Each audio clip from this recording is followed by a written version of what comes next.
King Queez. Who? King Queez. You ever heard of him? No. He's cold, bro. Are we recording? Yeah, we're recording right now. Oh, okay, bro. Is this a part of the interview? Nah. This is kind of like the pre. No, we just... I thought this motherfucker said King Queef. I was like, who? Queez. Nah, King hell no. Queef?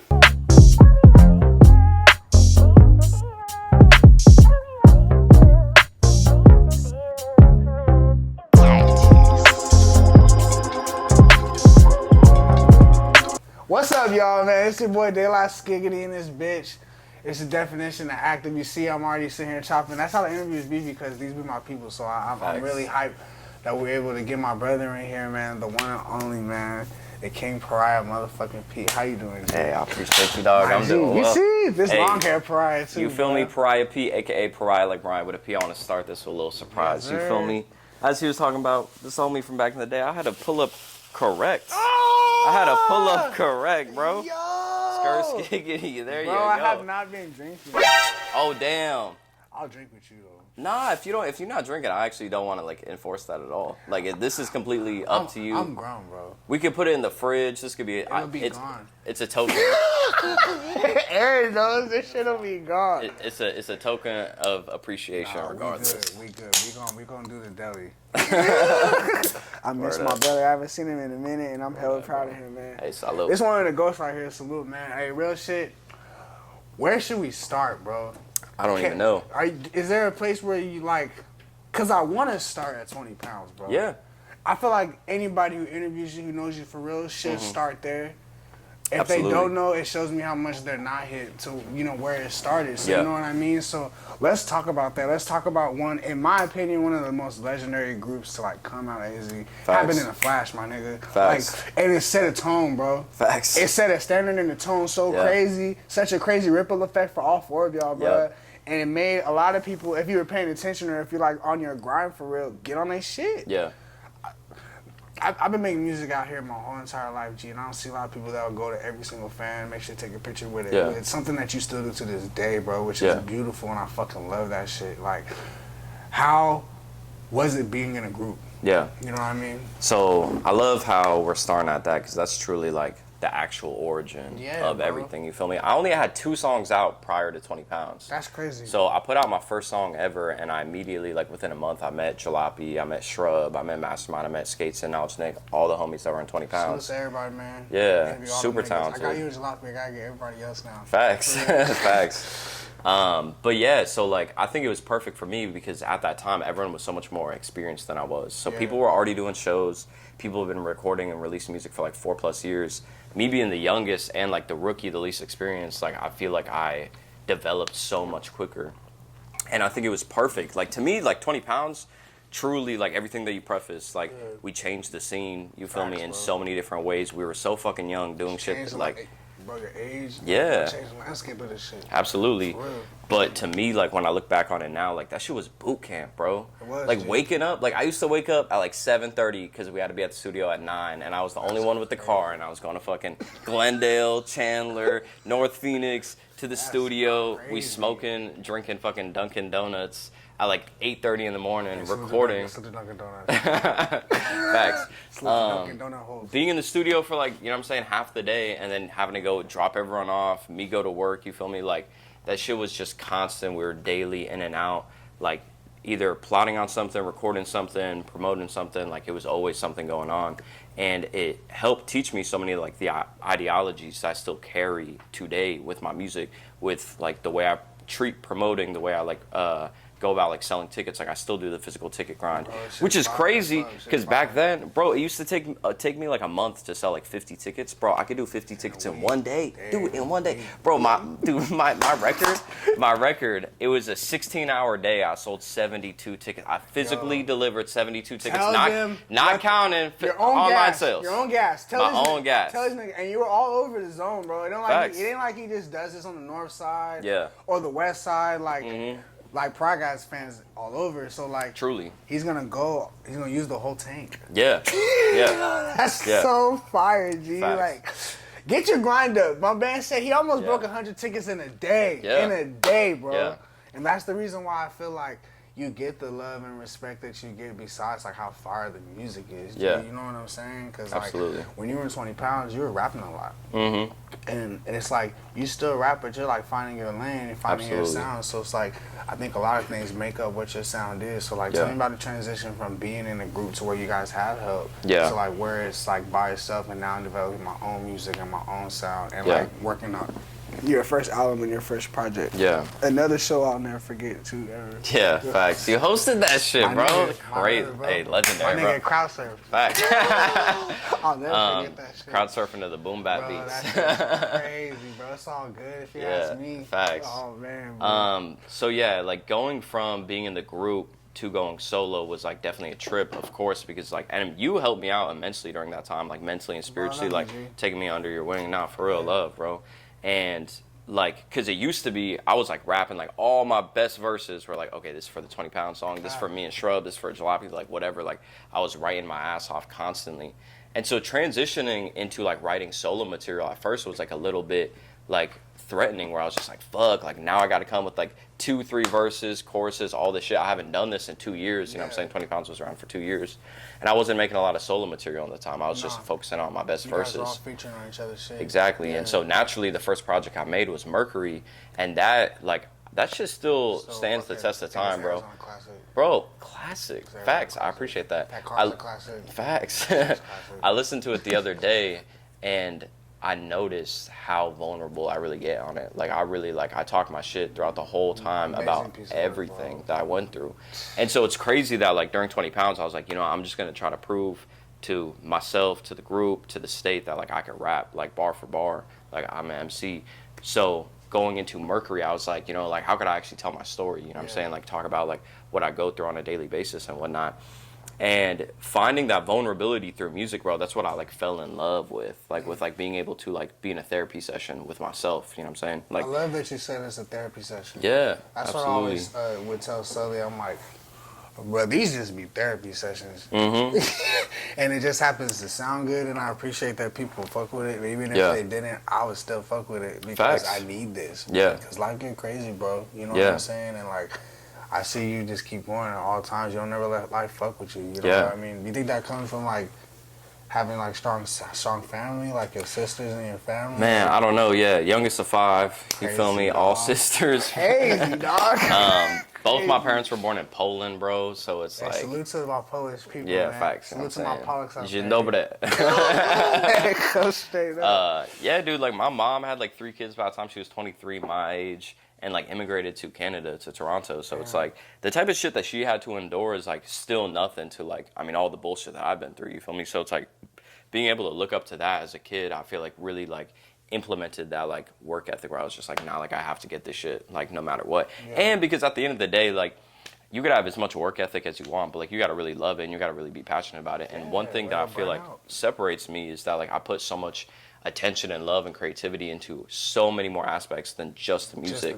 Like it starts with the music, of course, but it's like I treat like the way I write a song, like I go damn near to the same amount of like level of detail and like calculation and shit for like releasing a single, or like, you know what I'm saying, like how I'm gonna promote it, or how I want the cover art to look, or you feel me, like how I want the show to feel, how I want the flyer to look that matches the photo aesthetic, you feel me, that is the experience and the intention. I've never seen a back cover art from you.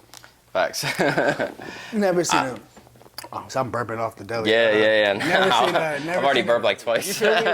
Never seen a bad rollout. Yeah. Which I think is very important. Tell me when you started like to realize, okay, I can't just drop music. I gotta like make this a whole entire event leading up to like I gotta get people engaged. Yeah. You know, for the whole thing. Like how did you teach yourself how to roll out properly? Yeah. A lot of that was with 20 Pounds, honestly. Like the way that like Jason, Jalopy, and Shrub were doing stuff prior to 20 Pounds. They're like, yo, we know that this method works, you know what I'm saying? Like personally messaging people, asking them to like, you know what I'm saying, save it to their playlist today. Back then it was like drop a like on SoundCloud, you feel me? Does any of it ever feel like it's too much? Like you'll ever stop doing it? Yeah. Really? I've stopped doing it for the most part. I still do it a little bit, but it's gotten to the point where it's like that shit carries itself. Yeah. Like I built a foundation so that like I could stand upon it now. You feel me? But like back in the day, I felt like I was still constantly grinding and like doing that. Yeah, exactly. Some of your most loyal fans do it for you. Facts, absolutely. You ever thought about making music and speaking Polish in your music? I got a lot of Polish homies, bro. Really? You have a lot of Polish homies? Yeah, you probably have more Polish homies than I do. I went to Brophy, bro. So I have like a lot of different races like in my life that I'm cool with and shit. And like, I know our Polish homies will eat that shit up. Yeah, they're gonna eat it up because you just spoke Polish right here. Facts. I'm still convinced I'm gonna be a superstar in Poland one day. You know what I'm saying? Fire, bro. But I don't know if that comes through me speaking Polish in the song or if that's just like the way I market it. Like I don't know. It's gonna work out. Polish and you do like the interview. They're like, yo, we gotta get behind him. Like, exactly, bro. I'm on stage in Poland and I'm talking shit. You feel me? Dog, I see that shit happening for you so fucking easy, bro. Okay, so.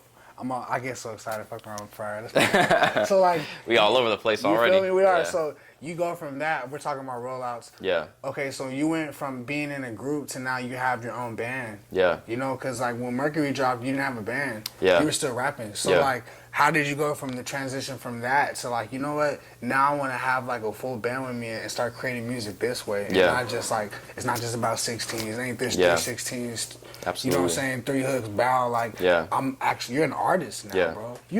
Y'all are artists. Don't get me wrong. Don't get it twisted. But I think there has to be a separation with the definition. You know what I mean? Because everybody thinks, like let's say like rappers, for instance, just because you rap does not make you an artist. Yeah. You know what I mean? Like, artists make timeless art. Yeah. Artists can work with different mediums of art to be able to express themselves. And you do that with not just like your music, but the way that your cover arts are, the way that your rollouts are. That's all showing an expression of self. Absolutely. You know what I mean? Absolutely. So like, how do you feel like, how did you acquire the band, and how do you feel like that changed like a lot for you, like as far as like your career goes? Yeah. So crazy enough, the Mercury release show, the one that you hosted, was the first night I met Jacob, my guitarist currently. Damn. So he which is crazy, you know what I'm saying, synchronicity moment of how that worked out. Fire, bro. He posted a video of him doing a cover to Take Your Time off that album the night before. DM'd him. I was like, "This is the craziest shit ever. What's your number?" I need to get that nigga. Facts. All y'all are going crazy. I called him and I was like, "Bro, this shit is beautiful. I know this sounds crazy, but I have a sold out show tomorrow at Pub Rock. Can I just bring the drum loop and can you play the live guitar over it?" So I don't know if you remember, but like for the encore, for the very last song, we did Take Your Time twice, and on the second time we did it with the guitar. I do remember. I do remember girls in the front like weeping, crying. And it was so crazy. The girls in the front row were wilding over my dog, bro. They were wilding. It was so crazy in the front row. So really what happened was like we met that night. I don't even remember if we talked much that night, high key. But he started working with Jalopy for that one show for I'm blanking on the festival, Power of the People. It was that big show. Yes. Well, Almighty Suspect and shit. Yes, absolutely. And so they did the live band shit for that. And that night he was like, "Yo, like we could do the same thing, but for you for like a one-off show." So the whole plan was to do one show with this band. Like it was not like, "Oh, I'm trying to perform with the band. I'm trying to fucking make music on the studio, all that shit." It literally just happened to be we wanted to do one show. We had crazy chemistry and like naturally became friends and shit. And I fell in love with the process, bro. Like immediately, one of the first songs we did was All Good. It's my fucking classic ass song. I do that. I've performed that song probably 300 fucking times. It's a classic if you ask me. Yeah, exactly. Dude, the first rehearsal we do that song and I'm like, bro, I like this version more than the one on Spotify. Damn, G. And like that immediately was like, oh, like I'm gravitating to this type of music more because all it is, it feels better. You feel it more. Like essentially, like hip hop, my style of hip hop's rooted in sampling. You feel me? Like soul, funk, jazz, all that shit. So taking it back to like the actual essence of it and like doing real instrumentation is just like completely my vibe nowadays. So started for one show. Immediately after that, we got the Doja Cat opportunity. So I was like, yo, I know we like said we were just gonna do one show, but like, y'all want to fucking open up for Doja Cat real quick? That, like, bro? Yeah, I mean that was a trip. That was a trip, especially because it was like 1 week before COVID. Bro, I thought my life was about to change. Like, I was like, oh, I'm out of here. I'm out of here. Yo, 1 week later, COVID comes. I'm like, fuck, I am here. I'm stuck in here. I'm stuck inside. But that all worked out for the better. Like my most streamed song to this day, The Finest, that has like 150,000. That shit happened because of Doja Cat. Like it got into Discover Weekly through the algorithm, like of like all the people mentioning. The way the algorithm works is so fucking weird. I don't know. How hard is that, bro? Like, cause you've been on a couple editorial playlists now. I feel like you and Emin are the No, I haven't been on editorial. For real? I've been on no editorial, bro. For real? Yes, I've only been on big like independent playlists, and a lot recently, like with Sunkiss, I've been on like a lot of underground curators playlists and shit. But I haven't been on an editorial playlist curated by Spotify and the Spotify team. Keep shooting, bro. Which is fucked up. Keep shooting, dog. It's yeah. Right, cause well, I mean, bro, the more I climb up, like I know it's gonna happen, bro. They're gonna choose you. You're on someone's radar literally right now. You know what I mean? Like. A lot of those opportunities though come from like, you know what I'm saying, like people on the inside, like they work with labels a lot. So it's like people who are signed are so much more likely to get those opportunities, you feel me? Like that's the more I go up, bro, like the more I just like learn more and more shit about it. Yeah, and I see like how this shit works, you know what I'm saying? What would you tell an up and coming artist that wanted to like submit? How would you go about it? Like what would be your process of going about submitting your music before you release a song? Don't submit. No, I'm playing. I don't know, bro. Like, I don't even think that they should be focused about that in the beginning. Like, I mean, I've been releasing music for like 7 years, and like that shit still stresses me out. Like, if that shit still stresses me out, I don't want someone who's like releasing their first EP to be like worried about like, oh, what can I say to the Spotify curator to like get in this playlist? No, like, build your foundation. Yeah, exactly. Build your own fan base. You built your fan base first. Like, okay, before we get off the subject of the band, what's the difference between creating music with your band and then like creating raps by yourself? Yeah, totally different. So we're in the studio yesterday, and we've had like 3 sessions, 3 sessions, 5-6 hours. I just laid down vocals for the first time yesterday. That's crazy, bro. After 3 sessions. Is it because y'all piecing the songs together with the instruments? Yeah, so like we come in with like a reference demo track of like what we did at the crib, or like what we did in rehearsal, like a voice memo, and Stravs, shout out Catastro. Salute to Catastro and Stravs, man. Yeah, rest in peace. And so R.I.P., man. He really like was the perfect missing piece that we wanted. So basically what happened, quick synopsis, fall in love with the band shit. We were doing the band shit for like 1.5 years, 2 years. Does that help crazy because Catastro was in the band too? It helps you? Yeah, well, yeah, absolutely, yeah. And Stravs was like the one like recording like a lot of their material and shit. So since Stravs like he can guide you the right way. Yeah, absolutely. He's such a fucking talented person and one of the best. Co-engineer, great human. Salute to Stravs. Love Stravs. We're gonna get him in here. Love you, Stravs. Yes, we gotta get you here. Love the Bluetooth. Salute to all of y'all, man. Yeah, facts. Let's go. But yeah, so like I was doing the band shit for a couple of years, fell in love with the process, of course, and then like last August, Jacob, the guitarist, he was like, yo, you love doing this so much, like we could just start with this rather than like me making a song, like, you know what I'm saying, which no disrespect, because like I love the whole process of like going in and laying down a 16. When I was recording a lot with Sully for the solo material, and I was working with like my dogs like Skateson and Knowledge Nick and shit and Crust, like it was super easy. I used to be able to knock out like 3 songs in a session, and like fuck it, I could put out an EP tomorrow. You know what I'm saying? Fuck it. But in August, exactly. In August, Jacob's like, yo, you love this process, like we could start with the band now. Like we don't have to like wait for you to make a song with a producer and take it here, because you like these versions more anyway. Like I could just start making like guitar loops, making a bass loop, bringing it to rehearsal, you know what I'm saying, like recording it, then writing to it and shit. And we started doing that, and Sunkissed was one of the first songs we made, bro. Like we made Sunkissed like last September. Which Sunkissed, that's like the thesis to my life right now, bro. Like if you're watching this right now and you haven't heard Sunkissed, you are tripping, bro. You need to listen to that shit right now and watch the music. Yes, watch the video and the video. So we started doing that, and now like we got like close to like 15 ideas just in the cut. And some of these are like fully written out. Some of these need another verse. Some of these are just like a band loop with like a vocal idea. So the whole process is way different because there are so many different things at play now, and because my band is so fucking talented, bro. Like when we're talking about like the choices that we're making on a song, I am not even speaking the language. Like I am strictly off feel and the vibe and energy and all that. They're like, oh, should we do the C diminished chord or the F sharp? And I'm like, the vibier one. Like, you feel me? Like that's truly my role, because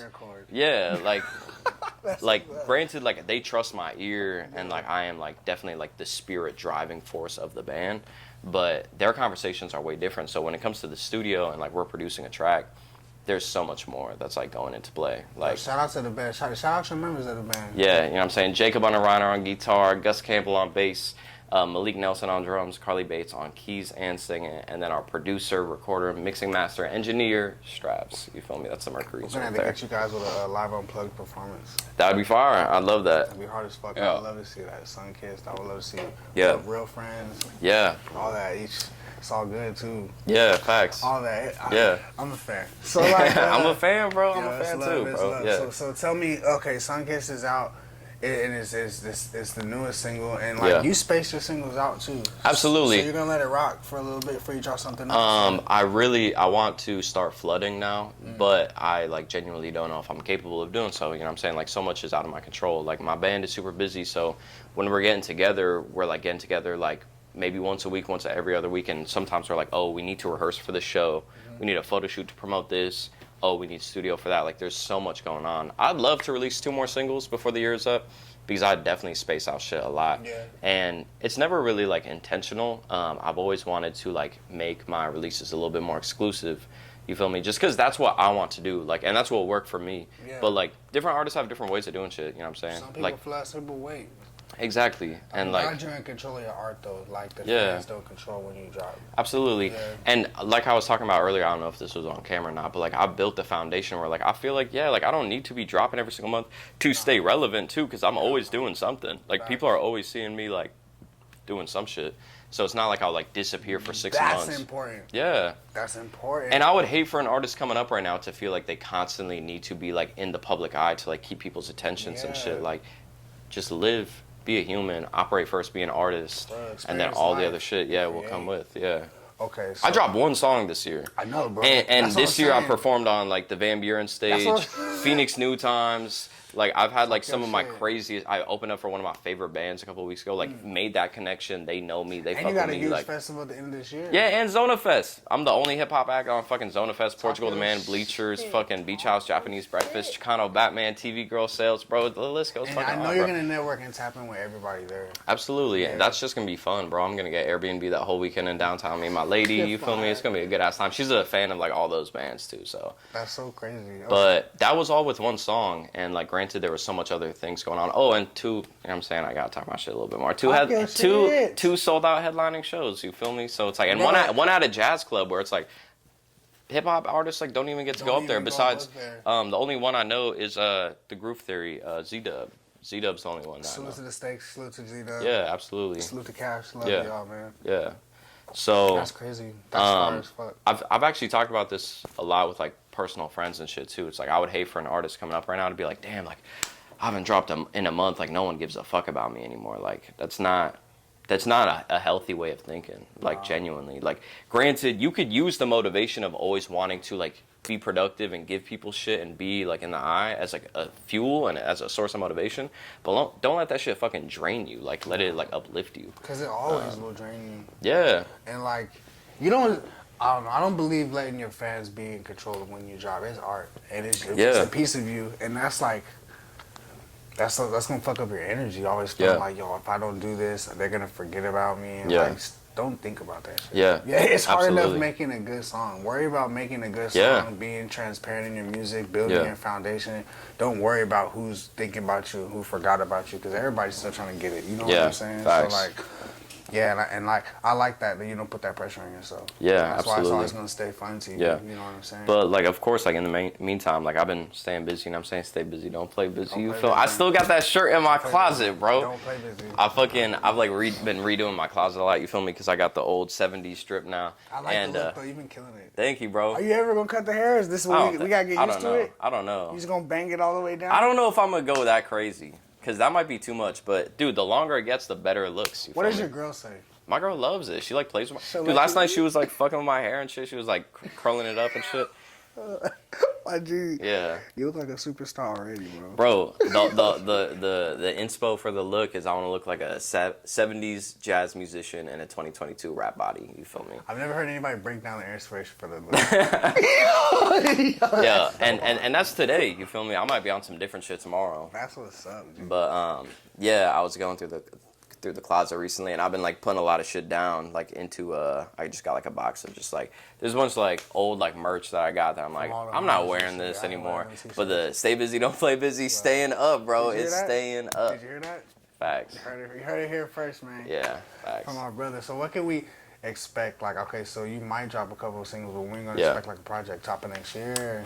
Okay, so we were talking about this a little bit before the interview, like being an independent artist and working with now like a full band and a full production where it takes like multiple studio sessions just to start vocals and whatnot, and to foresee like all the other like music videos that I want and like, you know what I'm saying, cover arts and shit.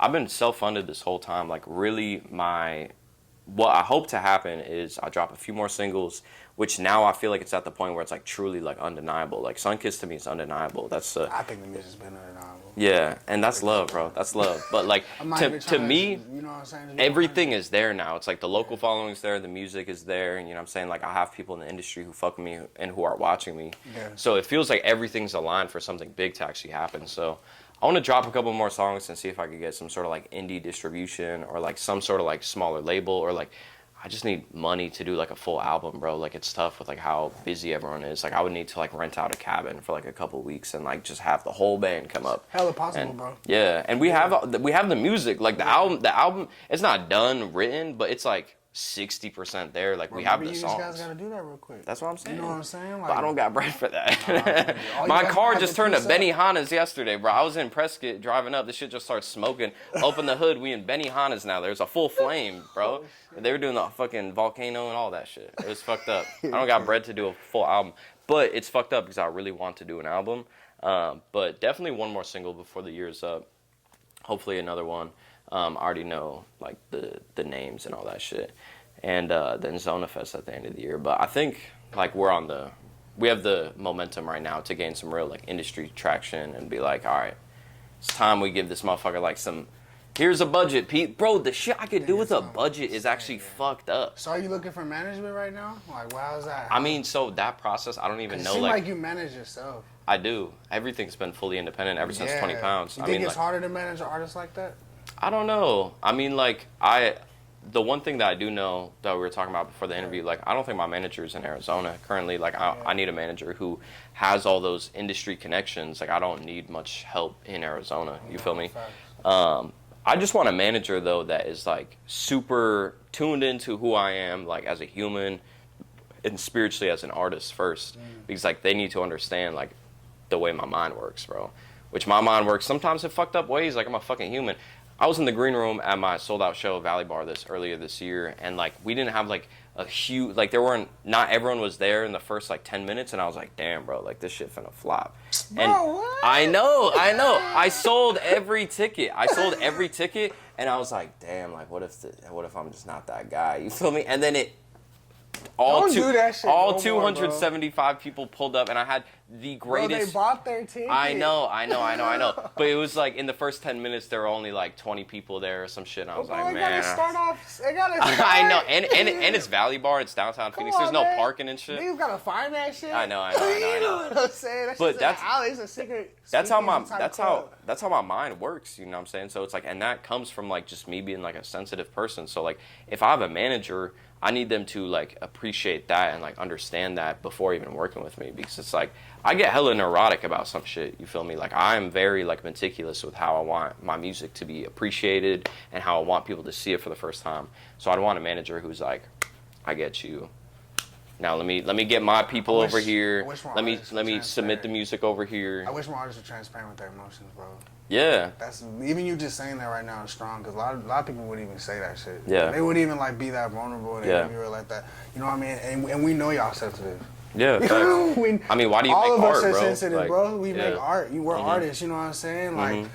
And that's crazy that even at this level, which you selling 72 tickets in a day and selling out shows in a week, 2 weeks. Yeah. Because it went from being like 3 weeks to 2 weeks to 1 week. Valley Bar was sold out in 8 days, bro. Bro, talk your shit. Talk your shit. Valley Bar. Are y'all niggas selling out videos in 8 fucking days and then relax until the show comes? Hey, bro, we already sold the shit out. It's sold out, gang. Hey, Preem lets me talk my shit. I really actually don't do this very often. That's my brother, bro. I worked 7 of those 8 days. I like worked at Crescent Ballroom, my day job, and then I went and hustled those tickets too. So it's like, I just want this shit to happen, bro. I don't want to hear passionate. excuses. You niggas be one. I'm not about to just go hard because it's a blanket statement to say you niggas. Because I know motherfuckers work hard on their shit. But let this be an example that it doesn't stop. You Yeah. feel me? Because you don't want to be the type of artist that feels like gets that level of entitlement. Yeah. He might do one big show. Or one good show. And Some motherfuckers think they're on for life. Bro, some of these shows, you know what I'm saying, be having mad artists on it or artists that's already going to sell out the venue. Yeah, so yeah. let's talk about artists who, like, I'm the only artist on the show, gang. You know what? And giving looks to smaller, like, artists. Yeah, you know, and that's love, too. But Yeah. it's like, yo, these niggas came to see me, G. Yeah. They didn't come to see, like, whoever was before the main person, you know what Yeah. I mean? And to be able to do that shit at this level, like, I bet you it's so easy to pitch to venues to open for shows and shit. And it's like, bro, okay, so this is what I've been doing for years. Bro, when I submitted to open up for Earth Gang, like, they were like, we already know who you are. That's They're like, hard. you're down, bet. Like, let's talk to them. You're down, man. Dude. Hit you. Like, literally, like, they then submitted to Earth Gang's management. We got approved in, like, 6 hours, bro. Yo. Like, it was so, like, I literally was like, yo, I'm down. Because I saw that they were doing, like, Pigeons and Planes was doing submissions for it. I was like, fuck it, I'll just fucking submit for this shit. And then I texted people that I knew, and they were like... 6 hours, he got that. Yeah.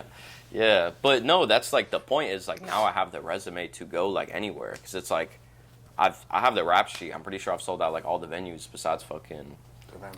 Well, yeah, as like a headliner. Last Exit. Last Exit live. Bro, Last Exit. I wish it has potential, but that area is like fucked up. It's been under construction, bro. Central, like south of Central, bro. It's dude. They should sell that. It's like hard to. It's hard to find. There's no parking and shit. Like that place is like it has potential though, because I've heard it's a beautiful room. Like I've never stepped foot in it. It's nice. Potential, bro, and it's like a 200 cap, bro. I wish there were more like smaller venues. What you guys are doing here is beautiful.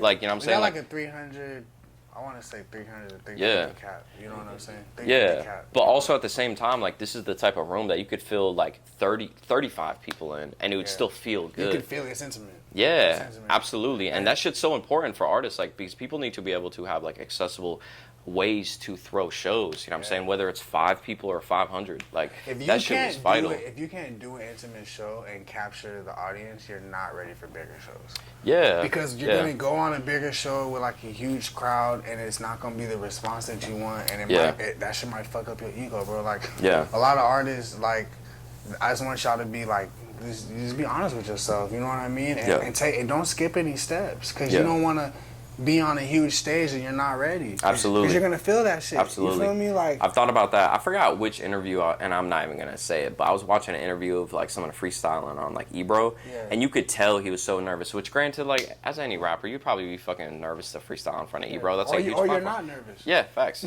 But I remember, bro, I was probably 14, 15 years old when I watched this, and I was like, bro, when I'm there, like I want to feel ready, like I want to be ready. So I was like, I'm not in no fucking rush. You know what I'm saying? I'm a rookie and a vet. I'm a real threat. That was in my fucking last single. Like, bro, I'm 23 and I feel young as fuck, and like I have so much opportunity to grow further. But like I'm a vet in the sense that like I've already done so much shit. You feel me? So it's like I'm there. How would you instruct This is fun, by the way. You know what I'm saying? How would you? I got you. How would you instruct an up and coming? Like this is my last one. I want to give this gem to the people. What's like the proper way you feel like an artist should pitch to be put on a bigger show? Like if they want to like hit up a promotional company, let's say like Rock Nation or Relentless or whatever, you know, say you, what would you do? What would you suggest to them if they want to pitch themselves to get on a bigger show? So a lot of what we're like just talking about when it's like build the resume first, you know what I'm saying? Like come here, do a sold out show here, like do a show 100 people here. Get footage, like fucking go rap at First Friday. That's where I started. You feel me? Like just like be in the gym like constantly and just practice that shit so that when you are on that stage, like people are like, oh, like he's like meant to be here. And then you gotta like prove your worth, and also like go about it like respectfully and like business oriented as well. Like these promoters, companies like, what's good, G? Yeah, be like, yo, check me out, SoundCloud link. And don't even describe like what you want it to do. Be like, you know what I'm saying? Add a subject to the email. Be like, Pariah Pete submission for add the date. Be like, hey, my name is Pariah. You know what I'm saying? Like, just go about it like, yeah, seriously. That's like, EPKs? Yeah, EPK is important. A 1-page or a 1-sheet. I've never known the actual term, but it's like one of the two. It's just like a PDF file of like all your shit, similar to an EPK, but it's just like a 1 sheet's probably way more efficient. So one sheet is what I use. Time going through a bunch of shit. They probably want to see it right Exactly. there. A one sheet is like what I use to submit for all the shows. I don't use an EPK because an EPK is like a little like too much. You gotta go through it, and they're probably getting a bunch of submissions. They probably want to get to the point. Exactly. See the stats. Yeah. See your stat Absolutely. sheet. Bow. You know what I'm saying? Yeah. And then like you could provide links, so it's like have your one sheet and then have your links that would all be in the EPK, but it's just different. It's more like condensed and like easier to see. And look up examples of one pages and shit, so y'all can see what a good one looks like. And make your shit look real. Like real. I was gonna talk about this earlier in the interview. Like my first music video, we were talking about music videos and like how they're professional and shit. My first video ever, I wanted it to be the best music video possible, so that when people see me, they're like, "Oh, like Pete's like really doing this shit." Because people will perceive it with their eyes first before they even listen to that shit. So it's like if they're going in with a good judgment of like, "Oh, like this is like some legitimate shit." It's not just like an iPhone video. Which no disrespect to iPhone videos, you know what I'm saying? I know people go viral with iPhone videos, but like the theory of you're trying to be big production. Shout out to your videographer too, because you guys make. Shout out to your videographer. You guys make B-Wax, Braxton Apano, you know what I'm saying? That's gang. Make movies. But back to the promoter shit too, real quick. I just had one other point. Like, definitely like just approaching it as human as possible. So it's like the way that I got my pub rock show, which was the first solo headlining show that I did after 20 pounds. I walked in like in person and I like shook Jacob's hand. I think that was his name. He doesn't work there anymore and shit. But and I approached him like as just a human. I was like, "Yo, like my name's Pete. I'm a local artist. Like I was a part of this group that we did these shows together, and like this is my resume. Like I'd love to do a solo personal show. Like what can I do to make those things happen?" So I feel like just like approaching it as excellent like pitch, exactly. No expectations. Like, just tell me what I gotta do, bro. Yeah, you know absolutely. Because y'all booking people, obviously. Yeah, and it ended up just being like it was like a $350 deposit, and boom, like I was able to have the room for that night. So it's like if you're a small artist trying to do a show, like come here. Like I love that you guys are doing this because like. I mean, 51 West closed down. There was the Lunchbox closed down. R.I.P. like, to 51 fucking West, man. Bro, you know how many we classic... fucked that venue up. Bro, you know how many classic shows went down? Salute the slump, man. Yeah, facts. We gotta facts. get Slump in here to talk about our war stories and that motherfucker, man. Yeah. And more than anything, like the conversations that happened like in that parking lot too. Bro. Like that was powerful, important conversations to a lot of our careers. Yeah. Tell me, okay, so this is the last question before we wrap it up. What would you suggest to an artist? Pay to play to get on a show or throw their own show? Throw their own show. 100%. Throw your own show. I've paid to play, complete transparency, one time in my career, and it was like not worth it at all. Talk about it. See? Yeah. So it's like artist, nothing, but you hear what he said. Yeah. Like so. Besides that, my first performance ever was like First Friday, which like is the same concept of like throwing your own show. Like I was just out there rapping for whoever gave a fuck. You know what I'm saying? And did that constantly. I did that for a full year before I even hit my first venue. I had someone DM me recently, like, "Yo, like how could I get connected to a venue? Should I hit up like the owner?" I'm like, no, like you haven't performed ever. So what like, you about to hit him with? Dude, I hit him with like 3 messages, like paragraphs. Like I gave him game. I was like, pretty much what I'm saying right now is like, don't bother trying to get like in the venue and in the establishment until you have like, you know, something that they're going to want to hear. Like they're going to want to hear the like, oh, you have like value of like you're going to bring in 100 people who are going to be buying drinks and shit. Like you can't do that until you have your own foundation of like, oh, I've been doing shows here. I've been doing shows at First Friday. Like I have 30 people who fuck with me. Like I know that I can bring 100 people because I just sold 72 tickets today. In a day. Be like, bro, I'm already promoting the show. If I had more hours, it would have been 100. Yeah. I only got so many hours in a day. Yeah. See what I love you, G. So let them know where they can find you, man. Let them know where they gotta keep looking for new music coming out. Sunkiss is out now. Facts. Yo, Pariah Pete, aka Pariah like Mariah with a P. You feel me? The sexiest Polish man alive. There you go. On all platforms, Instagram, TikTok, Spotify, all that shit. You know what I'm saying? Love, like. He said enough, you know what I'm saying? Sunkiss out now, bro. I appreciate the opportunity. Pleasure always, bro. He got me on the delis, bro. Oh, yeah. Here at this deli, last deli. I'm just going to drink this deli. I'm going back to being no delis. Cheers, bro. Love, bro. Love, man. We hear the definition of active. It's your boy, Skirt Skiggity. We got another motherfucking legend in the motherfucking building, man. That's all we bring in here is legends and up-and-coming ones. So, like, we consistent with that shit. Follow my brother, Pariah. Follow his method, because the methods and the madness has been super successful and authentic. You know what I mean? Don't be afraid afraid to be in the gym and put out that footwork. Yeah. Don't be entitled, man, because niggas been working almost a decade with nothing but footwork. You feel me? And that's why I always love you for that shit. Love, bro. Appreciate that. That's my G. Long hair Pariah. We out.